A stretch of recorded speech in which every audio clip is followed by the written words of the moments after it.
এক অন্ধকার রাতের গল্প। আরব জাহানের সেই বিশাল মরুভূমি।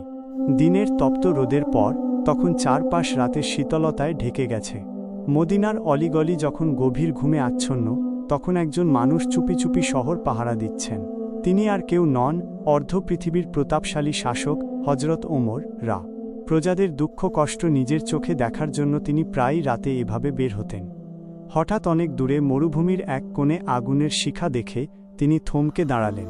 কৌতূহল নিয়ে তার খাদেম আসলামকে সাথে নিয়ে সেদিকে এগিয়ে গেলেন। কাছে গিয়ে যা দেখলেন তাতে তার বুক কেঁপে উঠল। তিনি দেখলেন একটি নারী আগুনের ওপর ডেকচি বসিয়ে একা বসে আছেন। তার পাশে কয়েকটি ছোট বাচ্চা ক্ষুধার যন্ত্রণায় হাউমাউ করে কাঁদছে। নারীটি বাচ্চাদের সান্ত্বনা দিয়ে বলছেন, আর একটুখানি ধৈর্য ধরো বাবা, এই তো খাবার হয়ে যাচ্ছে।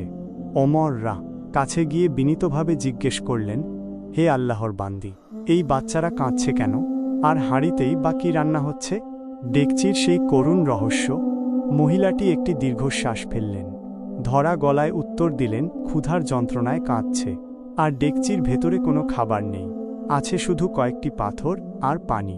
আমি কেবল নাড়াচাড়া করছি যাতে ওরা মনে করে খাবার রান্না হচ্ছে এবং একসময় ক্লান্ত হয়ে ঘুমিয়ে পড়ে। মহিলাটি জানতেনই না যে তাঁর সামনে স্বয়ং খলিফা দাঁড়িয়ে। তিনি আক্ষেপ করে বললেন, আল্লাহর কসম, ওমর আমাদের খবর রাখেন না।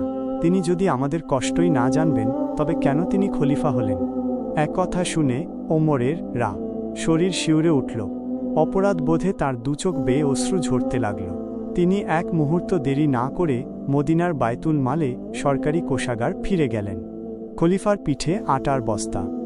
বায়তুল মাল থেকে তিনি এক বস্তা আটা, চর্বি আর কিছু খেজুর নিলেন।